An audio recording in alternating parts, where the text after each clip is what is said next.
Assalamualaikum warahmatullahi wabarakatuh. Perkenalkan, nama saya Risma Indriani dari kelas M91. Pada kesempatan kali ini, saya akan memaparkan materi mengenai kesehatan lingkungan. Yang pertama, pengertian kesehatan lingkungan. Kesehatan lingkungan adalah suatu ilmu dan seni dalam mencapai keseimbangan antara lingkungan dan manusia. Ilmu dan juga seni dalam pengelolaan lingkungan sehingga dapat tercapai kondisi yang bersih, sehat, nyaman, dan aman serta terhindar dari berbagai macam penyakit. Tujuan kesehatan lingkungan terdiri atas dua, yaitu yang pertama melakukan korelasi, memperkecil terjadinya bahaya dari lingkungan terhadap kesehatan serta kesejahteraan hidup manusia. Yang kedua, untuk pencegahan dengan cara mengefisienkan pengaturan berbagai sumber lingkungan untuk meningkatkan kesehatan dan kesejahteraan hidup manusia serta untuk mencegah dari bahaya penyakit.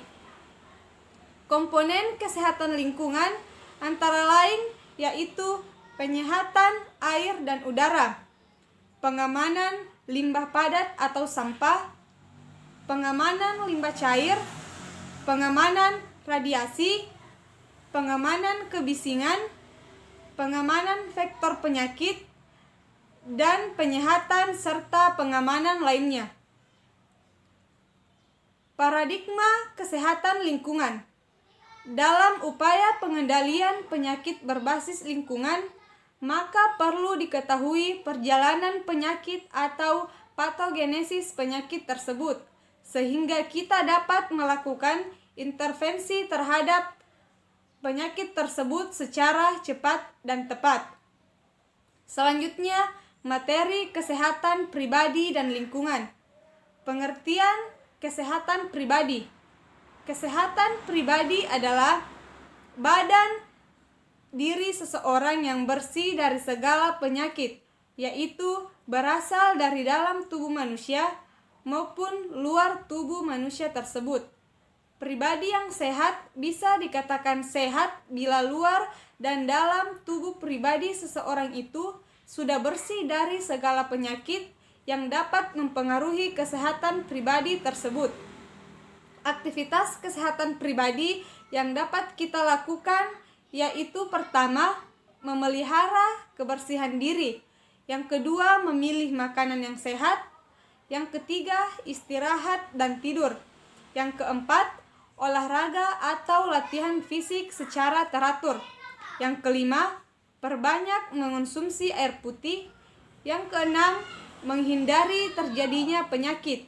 Yang ketujuh, meningkatkan taraf kecerdasan dan rohani. Yang kedelapan, melakukan pemeriksaan kesehatan. Dan yang terakhir, melakukan kebiasaan hidup sehat lainnya, seperti menjauhi narkoba, menghindari minuman beralkohol, serta menghentikan kebiasaan merokok.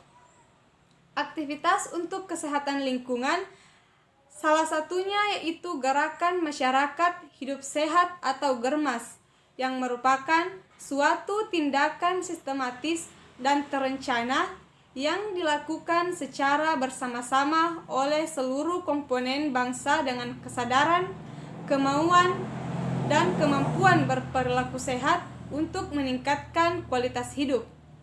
Selanjutnya, materi PHBS atau perilaku hidup bersih dan sehat. Pengertian PHBS. PHBS adalah semua perilaku yang dilakukan atas kesadaran sehingga anggota keluarga atau keluarga dapat menolong dirinya sendiri di bidang kesehatan dan berperan aktif dalam kegiatan-kegiatan kesehatan di masyarakat. Tujuan PHBS ada dua macam, yaitu tujuan umum dan tujuan khusus. Tujuan umum yaitu untuk meningkatkan masyarakat ber-PHBS di semua tatanan seluruh di Indonesia. Dan tujuan khusus yaitu meningkatkan pengetahuan, kemauan, dan kemampuan masyarakat untuk melaksanakan PHBS serta meningkatkan peran aktif masyarakat dalam gerakan PHBS di masyarakat. Komponen dalam PHBS antara lain mencuci tangan dengan baik dan benar, mencuci tangan dengan air mengalir dan memakai sabun dilakukan sebelum makan, sesudah buang air besar atau kecil, dan sesudah melakukan suatu aktivitas yang membuat tangan menjadi kotor. Yang kedua, cara memotong kuku dengan baik dan benar. Pertama-tama, rendam jari pada air hangat. Gunakan gunting kuku untuk menggunting kuku. Potong dengan arah lurus. Jangan potong terlalu pendek dan rapikan dengan kikir kuku. Mengatasi pencemaran air di lingkungan. Beberapa fenomena yang sering terjadi mengenai air yaitu adanya pencemaran air yang dilakukan oleh manusia itu sendiri, seperti membuang sampah sembarangan ke sungai atau ke saluran air, dan adanya kekeringan serta banjir. Dalam keseharian, kita perlu untuk mencegah hal tersebut, seperti dengan mengurangi produksi sampah, yaitu dengan cara melakukan daur ulang dan mendaur pakai. Selanjutnya, materi tentang pengelolaan sampah dan limbah. Pengelolaan sampah organik dan anorganik. Sampah organik adalah sampah yang gampang busuk. Contohnya seperti sampah sisa makanan, dedaunan, dan lain sebagainya. Untuk cara mengolah sampah tersebut dapat dilakukan dengan cara mengubahnya menjadi pupuk kompos. Sampah anorganik merupakan sampah yang memerlukan waktu yang lama untuk menguraikannya, contohnya seperti plastik dan aluminium.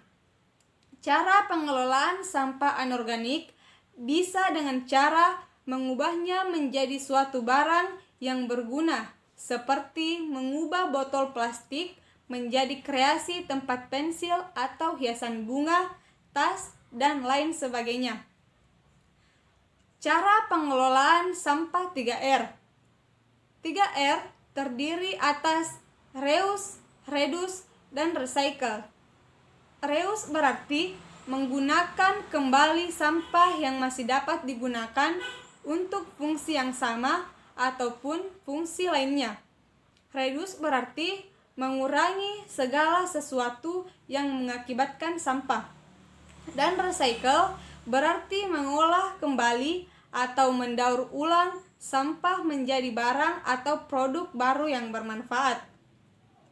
Berikut adalah kegiatan 3R, reuse, reduce, dan recycle yang dapat dilakukan di rumah, sekolah, kantor, ataupun di tempat-tempat lainnya. Contoh kegiatan reuse sehari-hari yaitu pilihlah wadah, kantong, atau benda yang dapat digunakan beberapa kali atau berulang-ulang. Contoh kegiatan reduce sehari-hari yaitu pilih produk dengan kemasan yang dapat didaur ulang. Serta contoh kegiatan recycle sehari-hari, lakukan pengolahan sampah organik menjadi kompos. Selanjutnya, materi tentang gejala lingkungan tidak sehat. Dampak dari lingkungan tidak sehat yaitu mudah terserang penyakit, menjadi malas, serta mudah terserang DBD.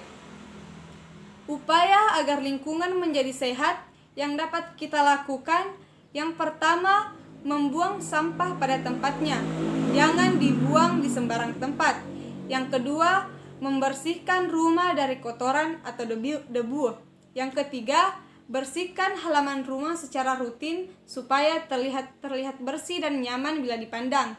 Yang keempat, membersihkan selokan-selokan yang ada sampahnya agar tidak tersumbat air. Yang kelima, sampah yang sudah dibuang kalau sudah banyak sebaiknya dibakar. Yang keenam, Lakukan 3M, yaitu menutup tempat penyimpanan air, mengurus bak mandi secara rutin, dan mengubur barang-barang bekas. Serta terapkan 3B, buanglah sampah pada tempatnya, bersihkan tempat yang kotor, dan biasakan hidup bersih. Sekian materi yang dapat saya paparkan mengenai kesehatan lingkungan, dan saya akhiri dengan ucapan wabillahi taufik wal hidayah. Wassalamualaikum warahmatullahi wabarakatuh.